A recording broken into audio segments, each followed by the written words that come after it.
Badaun case में साजिद जिसका police ने एनकाउंटर किया, उनकी पत्नी सना हमारे साथ है। सना, आपको पता लगा कि साजिद का एनकाउंटर हुआ, उसने 2 बच्चों की हत्या की है? हमें कुछ नहीं पता, हम तो अपने मैके 15 दिन से आएंगे यहाँ। साजिद से कब बात हुई थी आपकी आखिरी? 8 दिन पहले। तो क्या कोई लड़ाई झगड़ा था आपका या कुछ नहीं था? तो आप अपने घर ऐसे ही रहने आए थे? हाँ, वो छोड़ जाते, हम कह देते हम अपनी अम्मा घर जाएंगे, बहुत दिन हो गए, तो छोड़ जाते तो अपने आप लिवा के ले जाते हमारे। आपको लगता है कि साजिद इस तरीके से कर सकता है? हमें नहीं लग सकता, हमें नहीं लग रहा है वो कर सकते हैं ऐसे। साजिद कैसा व्यवहार रहता था साजिद का आपके साथ? मतलब किस तरीके से व्यवहार रखते थे वो? कैसे ना रखते, सही रखते वो। हाँ। कब हुई थी आपकी शादी साजिद से? हमारी शादी को 4 साल हो गई, 25 लग गई। अच्छा, 4 साल हो गए। हाँ। अच्छा, तो कोई जादू टोना साजिद करता था? ना कुछ ना करते वो। अच्छा, कुछ लोगों का ये भी कहना है कि साजिद के बच्चे नहीं हो रहे थे, इस वजह से उसने ऐसा किया। आपको क्या लगता है? बच्चे 2 हुए, खत्म हो गए। अच्छा। हाँ। कब हुआ था ये सब? एक 12 साल हुआ और एक पहले हुआ 3 साल हो गई, लड़की हुई। अच्छा, साजिद की आपके अलावा भी कोई और पत्नी? ना। आप तो कह रहे 4 साल पहले शादी हुई, तो 12 साल पहले बच्चा कैसे? 12 साल कैसे? हमारी शादी 4 साल हुए हैं। तो ये 12 साल एक लड़का खत्म हुआ, वो हो के खत्म हो गया। अच्छा। हाँ। अच्छा। हाँ, तो हमारी शादी तो पिछले साल एक लड़की हुई थी। अच्छा। तो वो खत्म हो गई। अच्छा। हाँ। कभी बताया उसने कि उसके घर के सामने इस तरीके से कोई रहता है या कभी किसी से लड़ाई झगड़ा? नहीं बताया ना। आपके पास क्या आज कोई पुलिस वगैरह कुछ आई? ना। अच्छा, पुलिस ये भी बोल रही है कि साजिद जब उनके घर गया तो उसने बताया कि उसकी पत्नी प्रेग्नेंट है, गर्भवती है, पैसे मांग रहा था वो 5,000 रुपए। हम नहीं प्रेग्नेंट। आप प्रेग्नेंट नहीं है? पुलिस की तरफ से कोई नहीं है अभी आपके पास? आपको क्या लगता है कि साजिद ऐसा कर सकता है? अगर किया तो क्यों किया? उसके जहन में क्या चल रहा था? हमें तो लग नहीं रहा है वो कर सकते हैं ऐसा। तो साजिद की पत्नी को आपने सुना, लेकिन अब आम लोग इस मामले को लेकर क्या कुछ कह रहे हैं वो भी आपको सुनाते हैं, जिस तरीके की बड़ी कार्रवाई यूपी पुलिस के द्वारा की गई है। आपसे मैं जानना चाहता हूं कि पुलिस ने एनकाउंटर किया, क्या लगता है कि योगी राज में तुरंत इंसाफ मिल जाता है? लोग, आम जनता क्या सोच रही है? ये योगी राज की बहुत अच्छी पहल है जो इनकाउंटर किया गया है, इसको सज़ा दी जाए, जो रह गया है उसको भी सज़ा दी जाए। तुरंत इंसाफ मिलता है योगी राज में, लेकिन ये कि इनके और जो रह गए हैं कि घर भर तहस कर दिए जाए और इनके लिए यहाँ पे जो है उखाड़ दिया जाए। मिलता तो है, वैसे बुलडोजर इसके घर पे पहुँचे जाके तो ज़्यादा अच्छी बात हम लोग समझते हैं। बुलडोजर से इसका घर गिराया जाए तभी अच्छा हिस्सा मिलेगा हम लोगों को। हाँ, बहुत अच्छी बात है, इनकाउंटर हो जाए और दूसरे जगह भी इनकाउंटर जल्द से जल्द होना चाहिए। जी, इंसाफ तो मिल रहा है, लेकिन बताया जाता है हम तो रिलेशन में हैं, उसको बंद कर लिया था, इसलिए पुलिस ने इनकाउंटर कर दिया उसका। ये हमारी समझ से सही बात है। इतना जल्दी एक्शन लेना एक पुलिस के लिए हथेली पे तो कोई बदमाश रखा नहीं होता है, और इतनी जल्दी से एक्शन लेना बहुत बड़ी बात है।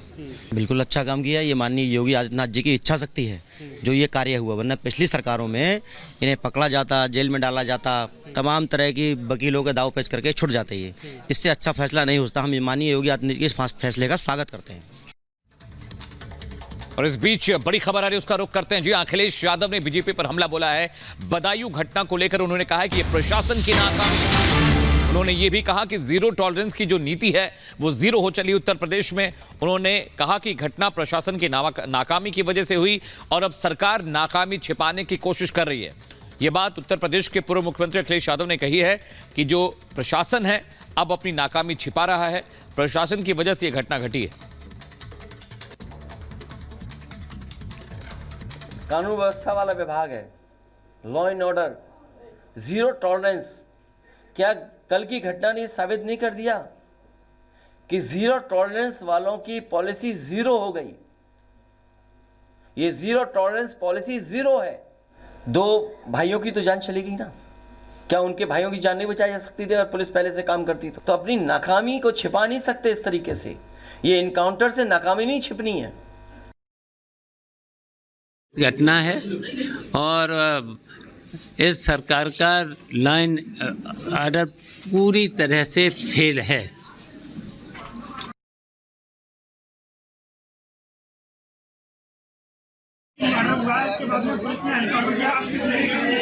ऐसा बीजेपी वाले हमेशा चुनाव के वक्त हिंसा करवाते हैं।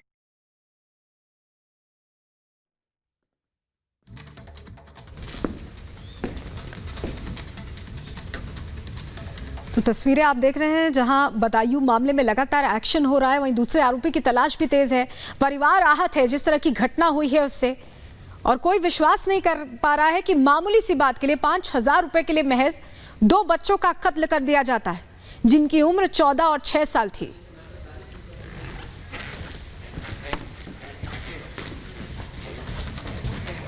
वहीं बदायूं घटना पर केंद्रीय मंत्री गिरिराज सिंह ने भी बड़ी बात कही है। उनकी तरफ से आक्रोश जाहिर किया गया है, घटना को लेकर दुख भी जाहिर किया गया है।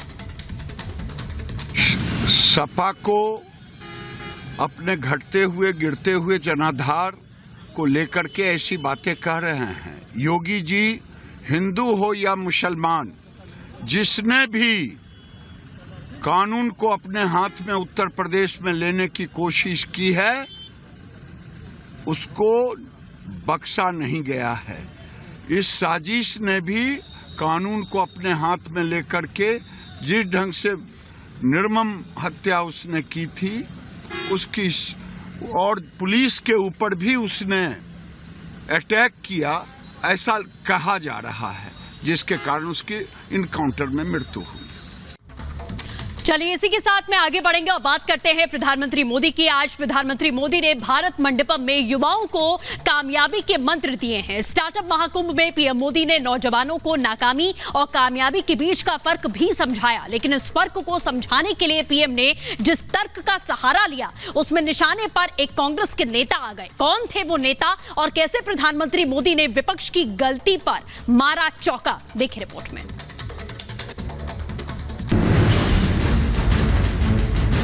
विकसित भारत की सोच और सियासत का क्लियर अप्रोच, स्टार्टअप का संदेश और विपक्ष को पीएम का उपदेश। जी हां, दक्षिण भारत के 4 दिवसीय तूफानी दौरे से लौटने के बाद आज दिल्ली के भारत मंडपम में प्रधानमंत्री मोदी का कुछ ऐसा ही अंदाज देखने को मिला। पीएम स्टार्टअप महाकुंभ में युवाओं के बीच पहुंचे और उन्होंने युवाओं को सक्सेस मंत्र भी दिया, उनका जोश भी बढ़ाया और बातों ही बातों में वो विपक्ष को उपदेश देना भी नहीं भूले। पीएम ने कांग्रेस पर चुटीले अंदाज में ऐसा तंज कसा कि वहां का माहौल ही बदल गया। देश ने हजारों करोड़ रुपयों के नेशनल रिसर्च फाउंडेशन बनाने का निर्णय लिया है। थोड़े समय पहले इसका निर्णय आपने देखा होगा। और इंटरिम जो बजट हमने रखा था, हमारे देश में कुछ चीजों की चर्चा करने के लिए लोगों को फुर्सत नहीं है क्योंकि फालतू चीजों में उनका टाइम बहुत जाता है। इस इंटरिम बजट में, क्योंकि पूरा बजट तो अभी जब मैं दोबारा आऊंगा तब आएगा,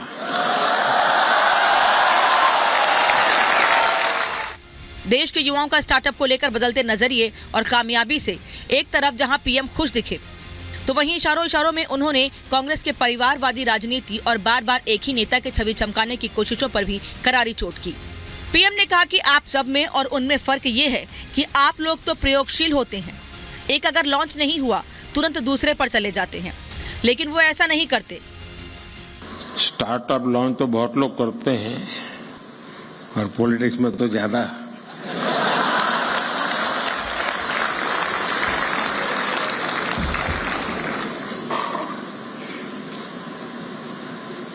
और बार बार लॉन्च करना पड़ता है।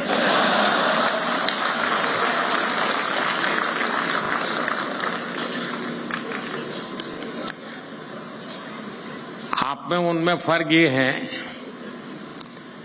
कि आप लोग प्रयोगशील होते हैं, एक अगर लॉन्च नहीं हुआ तो तुरंत दूसरे पर चले जाते हैं। हालांकि ये पहली बार नहीं है जब पीएम मोदी ने कांग्रेस पर परिवारवाद की राजनीति करने को लेकर कटाक्ष किया है। इससे पहले भी पीएम ने इशारों इशारों में कांग्रेस को कई बार नसीहत दी है, लेकिन जैसा कि कहावत भी है, विपक्ष बार बार एक ही काठ की हांडी को चूल्हे पर चढ़ाने की नाकाम कोशिश करता रहता है, जिसका अंजाम बेशक कांग्रेस भुगत रही है। बहरहाल पीएम का ये तंज कांग्रेस नेता राहुल गांधी की शक्ति पर दिए गए बयान के नजरिए से देखें तो कटाक्ष वाजिब नजर आता है। लोकसभा चुनाव से ठीक पहले जिस तरह का बयान कांग्रेस नेता राहुल गांधी ने दिया है, उसने चुनाव से पहले ही कांग्रेस नेताओं की मुश्किलें बढ़ा दी हैं। हिंदू धर्म में शक्ति शब्द होता है। हम शक्ति से लड़ रहे हैं, एक शक्ति से लड़ रहे हैं। कुल मिलाकर राहुल गांधी बार बार सेल्फ गोल से पार्टी को मुसीबत में डालते रहे हैं, जबकि राजनीति के माहिर खिलाड़ी का अंदाज है वो विपक्ष के हर कमजोर गेंद पर चौका छक्का जड़ता है। जाहिर है पीएम मोदी का यह तंज भी कांग्रेस के उसी कमजोर बॉल पर लगी बाउंड्री है। Bureau report, Republic Bharat.